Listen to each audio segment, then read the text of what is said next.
नमस्कार बच्चों, संस्कृत की पाठशाला में आप सभी का स्वागत है। आज मैं आपको विदलिंग लकार बता रही हूँ। पिछली वीडियो में हमने लोट लकार के बारे में आपको बताया था। इस बार हमें विदलिंग लकार के बारे में बता रही हूँ, जो चाहिए के संदर्भ में आता है। इसका प्रयोग हम लोग चाहिए के संदर्भ में करते हैं। आइए अब इसको भी उसी प्रकार से हम चार्ट बना लेंगे जैसे पिछली बार हमने चार्ट बनाया था बेटा। चलिए इस बार भी आप उसी प्रकार से चार्ट बनाओगे। प्रत्यय लिखने के लिए पहले क्या लिखेंगे बेटा? पुरुष, उसके बाद एक वचनम। क्या लिखेंगे बेटा? एक वचनम। उसके बाद द्विवचनम। क्या लिखेंगे बेटा? द्विवचनम। उसके बाद क्या लिखेंगे? बहुवचनम। बहुवचनम।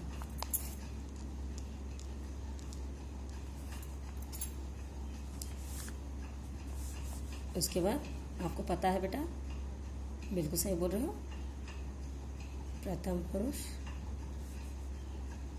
मध्यम पुरुष, उत्तम पुरुष।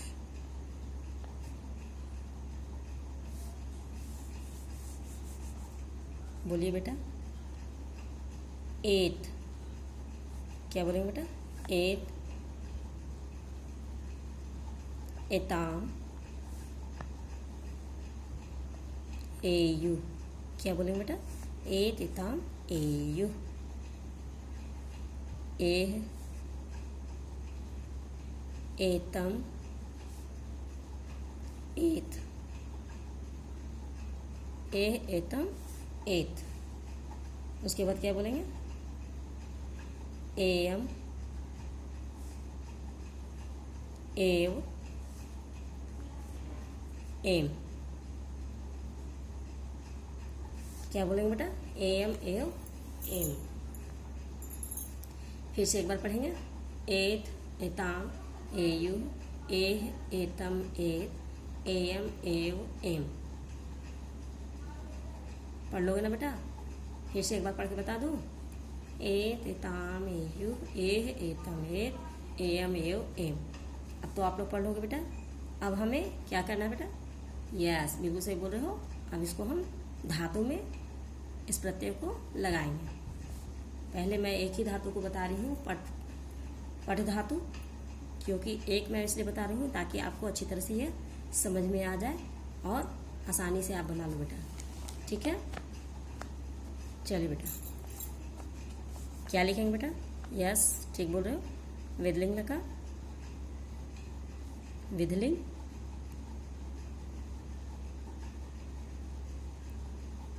विदलिंग लकार,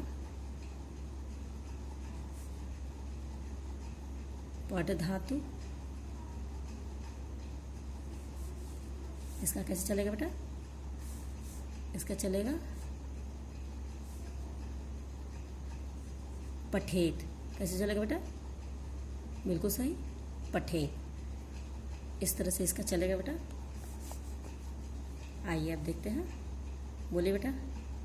बिल्कुल सही बोल रहे बेटा। पुरुष, उसी प्रकार से चार्ट बना लेना है। एक वचनम, बिल्कुल सही बोल रहे बेटा, आप लोग को याद हो गया है। द्विवचनम। यहाँ ध्यान दोगे बेटा कि द में मैंने व लगाया है। बहुत से बच्चे क्या करते हैं कि ध लगा देते हैं। ध नहीं है बेटा, ये क्या है? व है। तभी तो हम इसको द्वि बोलते हैं। द और व मिलकर द्वि हो गया। क्या होगा बेटा? द्विवचनम। उसके बाद बहुवचनम। केवल इसी में लिखने में गलती करते हैं। बहुवचनम, है ना? क्या हो गया बेटा? बहुवचनम। यहाँ न है बेटा, यहाँ माँ है। ठीक है, अब चलिए, अब क्या लिखेंगे? प्रथम पुरुष। क्या लिखेंगे बेटा? प्रथम पुरुष। पु का मतलब क्या हुआ बेटा? शॉर्टकट में डाल रही हूँ, है ना, जगह की कमी होने की वजह से। प्रथम पुरुष। उसके बाद मैं क्या लिखूँगी? मध्यम पुरुष। बिल्कुल सही बोल रहे हो बेटा। उसके बाद क्या लिखूँगी बेटा? उत्तम पुरुष। बहुत बढ़िया, आपको याद हो गया है। उसके बाद क्या करना है? बिल्कुल सही बोल रहे हो। अब हमको क्या करना है कि एत को पठ में कैसे लगाना है। यहाँ पर आप थोड़ा सा ध्यान दीजिएगा बेटा। यहाँ पर आप देख रहे हो कि एत है, तो हमें ए और त लगाना है। पठ में एत जोड़ना है, तो हमें क्या करना बेटा, पठ तो लिख दिए और एत जोड़ना है। तो हम एत का केवल मात्रा बना लेंगे। एत का क्या बनाएंगे, ए की मात्रा लिख देंगे, ए की मात्रा ऊपर लगा दिए और क्या जोड़ना है बेटा, त जोड़ना है।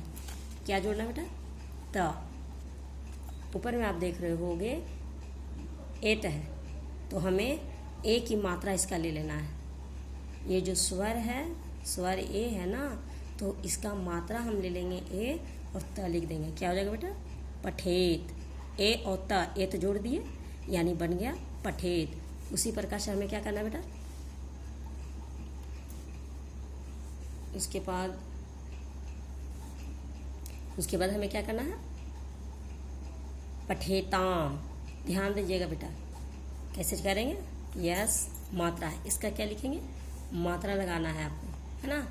मात्रा लगा के देखिए, पठ तो लिख लिए, उसमें ए ताम यानी ऊपर हो गया ए और ताम, ये हो गया पठेताम, हो गया ना बेटा। उसके बाद आप क्या लिखे होंगे, पठेयु। पठ लिख के ए डाल दिए और यू कर दिए, हो गया पठेयु। आ गया समझ में। उसी प्रकार अब इसको करेंगे, पठे है तो पठ लिख कर ए डाल दिए, ए की मात्रा ऊपर दे दिए और विसर्ग नीचे दे देंगे, तो हो गया बेटा पठे। क्या हो गया बेटा, पठे। उसके बाद हमें क्या लिखना, पठेतम। प ठ एतम, तो ए ऊपर दे देना है और तम लिख देना है। क्या हो गया बेटा, पठेतम। क्या हो गया, पठेतम। उसके बाद हमें क्या करना है बेटा, फिर पठ लिखना है, पठेत। पठ लिख के ऊपर देख लो ना बेटा, एत है, तो इस एत को हमें ठ में ए कर देना और त कर देना, हो गया पठेत। क्या हो गया बेटा, पठेत। अब इसको करना है बेटा, पठ लिख दिए, आप देख रहे हो बेटा ए यम, तो हमें ए की मात्रा लेके ऊपर कर देना है ए और य और म। क्या हो गया बेटा, पठेयम। क्या हो गया, पठेयम। अब उसी प्रकार से हमें एव क्या करना है, पठ लिख के एव जोड़ना था, ए और व, तो क्या हो गया बेटा, पठेव। क्या हो गया बेटा, पठेव। अब उसी प्रकार हमें पठ लिख के क्या करना है, एम जोड़ देना है, ठ में ए जोड़ दिए और क्या करेंगे, म, तो ए और म हो गया पठेन। क्या हो गया बेटा, पठेन। चलिए इसको पढ़ना सीखते हैं बेटा। बोलिए विधि निकार पठ धातु का पठेत से चलेगा। और अब इसको हम पढ़ेंगे बेटा, कैसे पढ़ेंगे, बोलिए। एक वचनम पुरुष एक वचनम, द्विवचनम बहुवचनम। प्रथम पुरुष पठेत पठेताम पठेयु, मध्यम पुरुष पठे पठेताम पठेत, उत्तम पुरुष पठेयम पठेव पठेन। फिर एक बार मैं बोल दे रही हूँ बेटा, अच्छी तरह से सुन लो और याद करना होगा, है ना। बोलो, पठेत पठेताम पठेयु, पठेह पठेतम पठेत, पठेयम पठेव पठेन। आशा करती हूँ कि आपको पढ़ने आ गया होगा बेटा, और आप इसको अच्छी तरह से याद कर लीजिएगा, है ना। और याद कर लेने के बाद मैं आपको अनुवाद इसके बाद सिखाऊंगी। आप छोटा छोटा अनुवाद आसानी से बना सकते हो इसी के माध्यम से। जब तक ये सब याद नहीं होगा तब तक आपका अनुवाद आसानी से नहीं बनेगा, तो इसीलिए मैं पहले आपको लकार सिखाई हूँ बेटा। अब आपको इसी तरह से याद कर लेना है इसे, तभी मैं आगे बढ़ूँगी। अच्छी तरह से आप याद करिएगा, इसलिए आप कोशिश करिए कि अच्छी तरह से इसको पढ़ लें और याद करें। संस्कृत की पाठशाला में बस इतना ही। धन्यवाद।